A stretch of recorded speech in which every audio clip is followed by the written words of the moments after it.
똑똑똑 사회문화 8번째 시간입니다. 오늘 여러분이 하는 질문은요, 진짜 많이 하는 질문이에요. 시간 많지 않은데 꼭 개념부터 공부해야 하나요? 여러분 벌써 답을 알고 계시죠? 시간 많지 않으면 잠도 안 잘 건가요? 밥도 안 먹을 건가요? 네, 이건 진짜 성립하지 않는 질문입니다. 그리고 어쩐지 섭섭한 질문이에요. 여러분, 이게 수학 선생님이나 영어 선생님이나 국어 선생님한테 이런 질문 합니까? 이게요, 여러분 가만 생각해 보세요. 수학입니다. 수학인데요, 바로 문제집으로 들어가요. 그래서 대강 막 찍습니다. 막 숫자를 이렇게 깨 맞춰보면서 뭐 그러기도 어려운 수학 문제들이 많겠지만 막 깨 맞춰보면서 찍습니다. 그리고 대강 찍어요. 그리고 뒤에 막 해설지를 봅니다. 어떤 거는 해설지로 이해가 되고, 그건 대단한 거지만 어떤 건 안 되면 막 강의 찾아 듣습니다. 이렇게 공부해서 수학 성적 오를까요? 그리고 여러분 진짜 묻고 싶은 건, 여러분이 행렬이 뭔지 수열이 뭔지 뭐 이런 거 보지 않고 이런 거 연습하지 않고 바로 문제집으로 가는 학생은 없을걸요? 그쵸?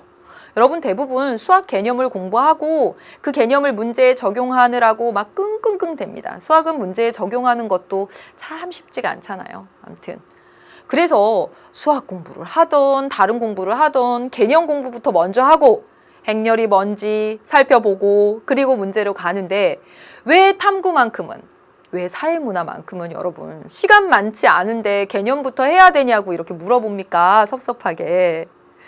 이게 아무래도 사회문화는 이게 한글로 제시문이 좀 짧게 이렇게 되어 있어서 앞에 내용 정리 부분 여러분들이 이렇게 쭉 읽어보고 이렇군 이라고 이해했다고 치고 그리고 문제로 막 접근하는 거 아닙니까?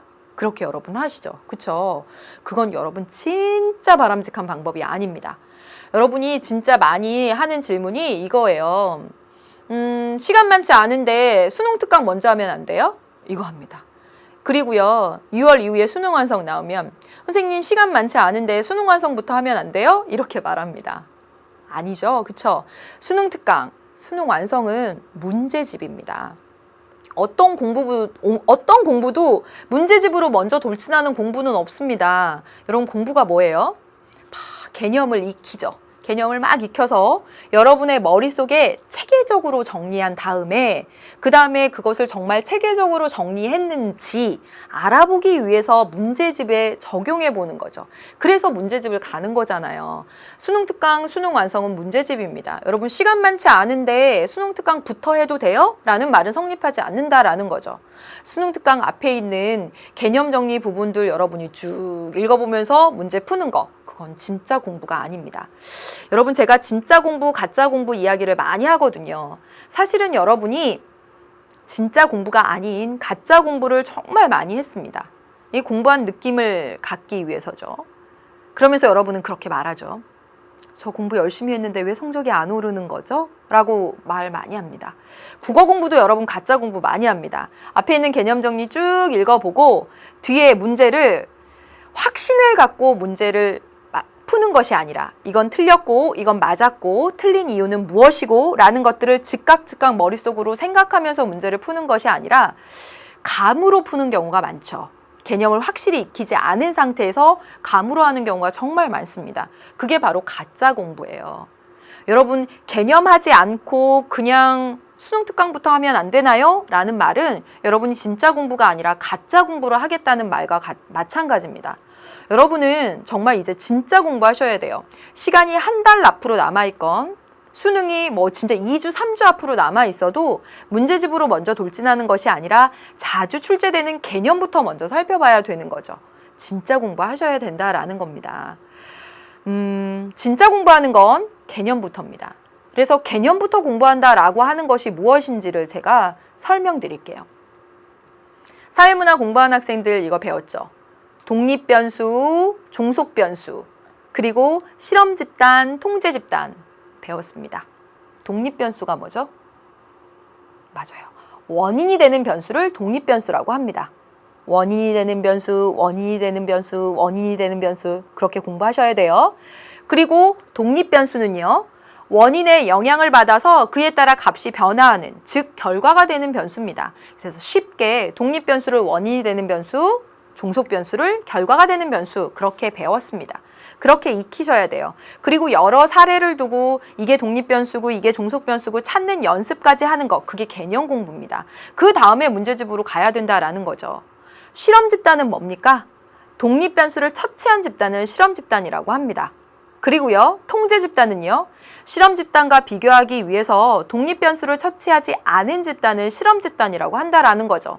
바로 이 내용들을 익히고 여러분의 머릿속에 확실히 이해하고 암기하고까지가 개념입니다. 이게 된 상태에서 이와 관련된 문제를 풀어야 된다는 것이죠. 여러분, 많은 경우에 독립변수, 종속변수, 실험집단, 통제집단을 앞에 내용 정리 부분을 막 이렇게 밑줄 그어요. 혼자 막 밑줄 그어서 원인, 결과 이렇게 한 다음에 그냥 바로 문제로 돌진해서 운 좋으면 맞추고 감으로 맞추고 아니면 틀리고 틀리면 뒤에 해설지 보고 이런 식으로 공부한다는 거죠. 그러면 다른 어려운 제시문이 나오거나 또는 문제 유형이 바뀌거나 하면 그 다음에는 틀립니다.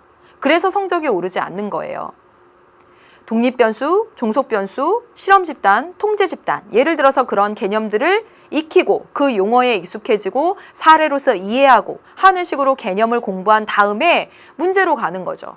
그래서 가령 예를 들어서 2016년 6월 18번 문제와 같은 경우를 보면 직장인들의 회사생활 만족도에 사내 동아리 활동이 미치는 영향을 알아보고 싶다.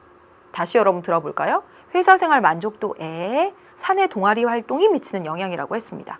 둘 중에 독립변수가 무엇일까요?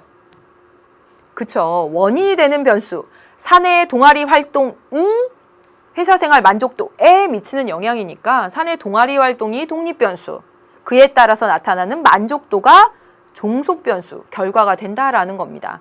그래서 개념을 익히고 문제에 나온 회사생활 만족도, 사내 동아리 활동 이런 것들을 보면서 어떤 게 독립변수인지 어떤 게 종속변수인지 찾아낼 수 있어야 된다라는 것이죠. 또 2016년 6월 내용에 보면 직원들 500명을 대상으로 해서 동아리 활동 참여했는지 참여하지 않았는지 살펴보는 그런 내용들이 나옵니다. 그래놓고 여기서 실험집단, 통제집단 찾아보라고 나와요. 실험집단, 통제집단 없었거든요. 왜냐하면 실험법을 쓰지 않았어요. 그런 것들도 실험법이 무엇인지, 질문지법이 무엇인지 개념 공부가 열심히 되어 있어야지만 주어진 제시문에서 실험집단, 통제집단이 존재하지 않는데 선지로 만들었구나, 이런 것도 탁 캐치할 수 있다라는 것이죠. 따라서 아무리 바빠도 개념 공부부터 하셔야 됩니다. 그래서 오늘의 솔루션을 해보도록 하겠습니다. 우리가 문제풀이 하는 이유는요, 공부한다는 느낌을 갖기 위해서가 아니라 개념을 이해했는지 확인하고 개념을 적용하기 위해서입니다. 따라서 개념을 한 다음에 문제풀이로 가는 겁니다. 당연히 여러분 공부할 때 시간이 많건 적건 개념부터 하셔야 된다라는 말을 드립니다. 오늘도 여러분의 아주 간절한 질문을 해결해 보았습니다. 다음 시간에도 또 다른 질문 가지고 오겠습니다. 다음 시간에 만나요. 안녕.